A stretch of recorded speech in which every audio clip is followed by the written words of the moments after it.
Chapter 5, in which Pooh invents a new game and Eeyore joins in. Pooh was walking along happily on a fine summer day and comes to a low area with a small bridge crossing a lazy stream. Scattered here and there are fir cones. He picks several up and, choosing one in particular, looks at it. This is a very good fir cone, and something ought to rhyme to it. He ponders for a moment, baiting the muse, but as nothing is forthcoming, he walks on. Then this comes into his head suddenly. Here is a mystery about a little fir tree. Owl says it's his tree, and Rabbit says it's her tree. But that doesn't make any sense because Rabbit doesn't live in a tree. He has just come to the bridge platform, and not looking where he is going, he stumbles and a fir cone flies out of his paw into the river upstream of the bridge. Bother!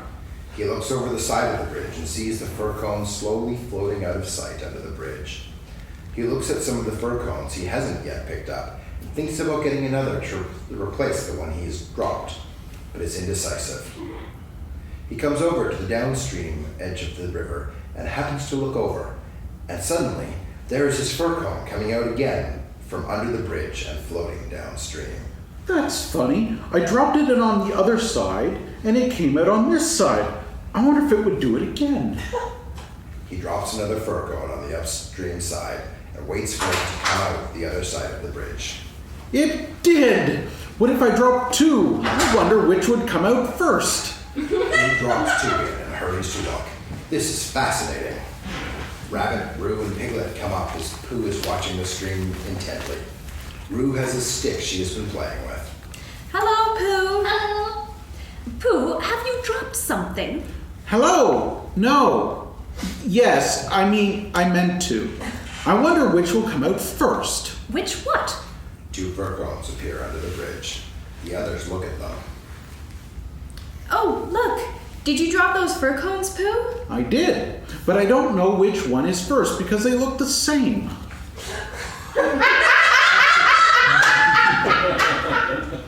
I wonder if my stick will do it. I'm going to throw my stick in. Pooh, Piglet, look, I'm throwing my stick. Roo throws her stick in, but on the downstream side of the bridge. You'll have It floats away. You'll have to throw it on the other side, Roo, for it to come out on this side. Oh. Let's get more sticks. One for each of us, and we'll see which stick wins. Oh. The four of them pick up sticks that line up at the upstream side of the bridge. All right, remember your stick, and we'll throw them in on 3. Is it 3? Time for a little smackerel of something? No, Pooh. On the count of 3. Oh. I'll say 1, 2, 3, and when I say 3, drop your stick. Ready? They hold their sticks up.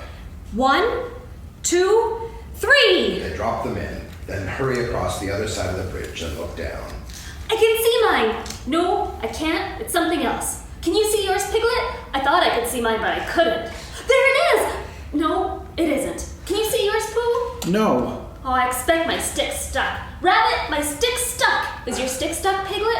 They always take longer than you think. Well, how long do you think they'll take?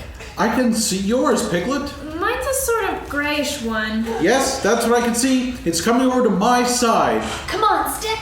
Stick, stick, stick. It's coming. Are you sure it's mine? Yes, because it's gray. A big gray one. Here it comes. A very big gray... Oh, no it isn't. It's Eeyore.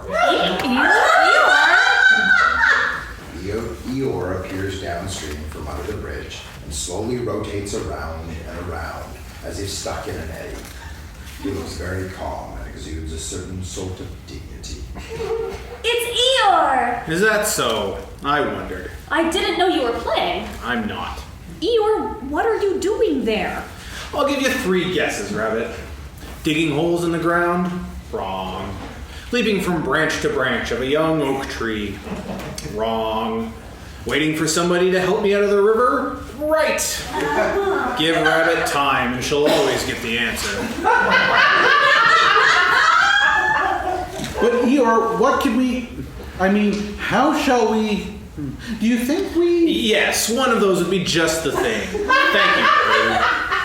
He's going round and round. And why not? I can swim too. Not round and round. It's much more difficult. I didn't want to come swimming at all today, but if when in, I decide to practice a slight circular movement from right to left, or perhaps I should say from left to right, just as it happens to occur to me, well, it's nobody's business but my own. A moment's silence while everyone thinks. Eeyore slowly rotates. I've got a sort of idea, but I don't suppose it's a very good one. I don't suppose it is, either. Go on, Pooh. Let's have it.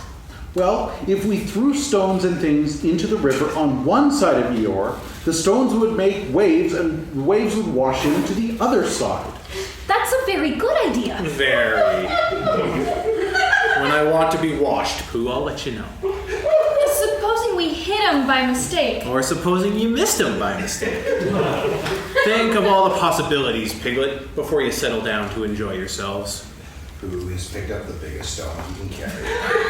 He leans over the bridge, holding it in his paws. I'm not throwing it, I'm dropping it, Eeyore, and then I can't miss. I can't hit you. He tries to aim. Could you stop turning around for a moment, because it muddles me rather. No, I like turning around. Now, Pooh, when I say now, you can drop it. Eeyore, when I say now, Pooh will drop his stone. Thank you very much, Rabbit. But I expect I shall know.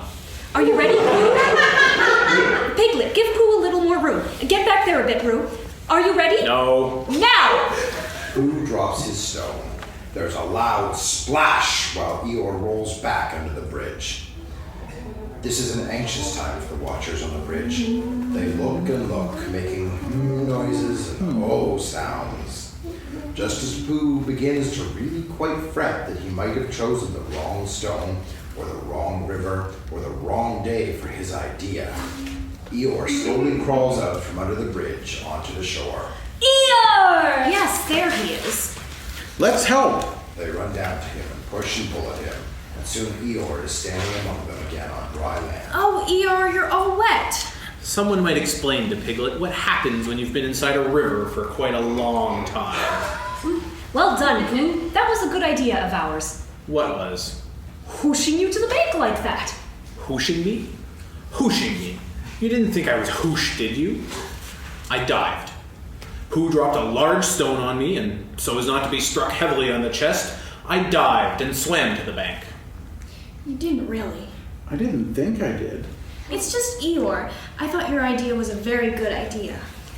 How did you fall in, Eeyore? I didn't. But how... I was bounced. Oh, did somebody push you? Somebody bounced me. I was just thinking by the side of the river. Thinking, if any of you know what that means, when I received a loud bounce. Oh, Eeyore! Are you sure you didn't slip? Of course I slipped. If you're standing on the slippery bank of a river and someone bounces you wildly from behind, you slip. What did you think I did? But who did it?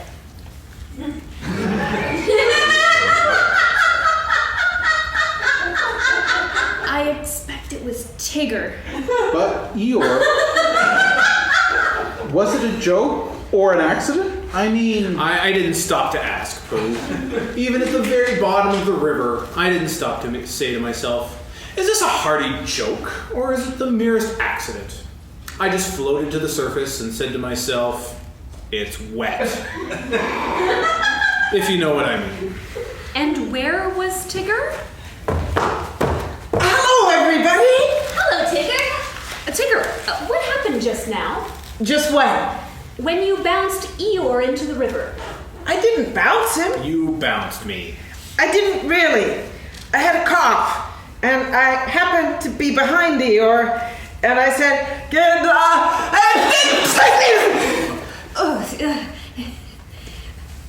It's all right, Piglet. It took me by surprise. That's what I call bouncing. Taking people by surprise. Very unpleasant habit. I don't mind Tigger being in the forest because it's a large forest and there's plenty of room to bounce in it. But I don't see why he should come to my little corner of it and bounce there. It isn't as if there's anything very wonderful about my little corner. Of course, for people who like cold, wet, ugly bits, it is something rather special. But otherwise, it's just a corner. And if anybody feels bouncy, I didn't bounce. I coughed. bouncy or coffee, it's all the same at the bottom of the river.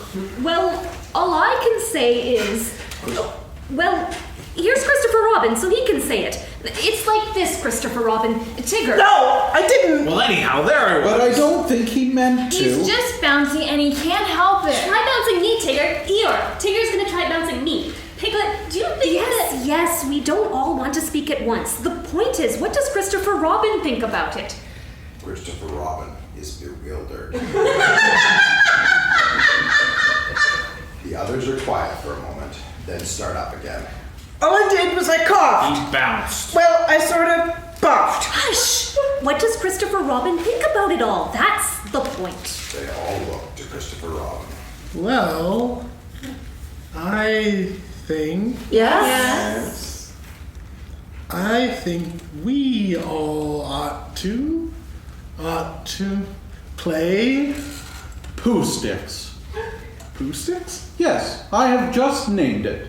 We are playing Pooh sticks.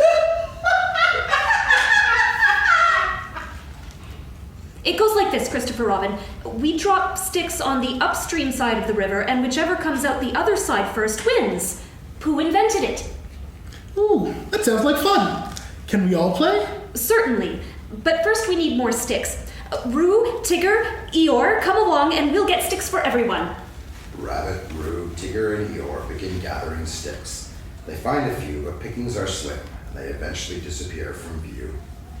Meanwhile, Piglet, Pooh, and Christopher Robin sit down on the edge of the bridge, and there is a thoughtful moment while legs dangle. Tigger's all right, really. Of course he is. Everybody is, really. That's what I think. But I don't suppose I'm right. Of course you are.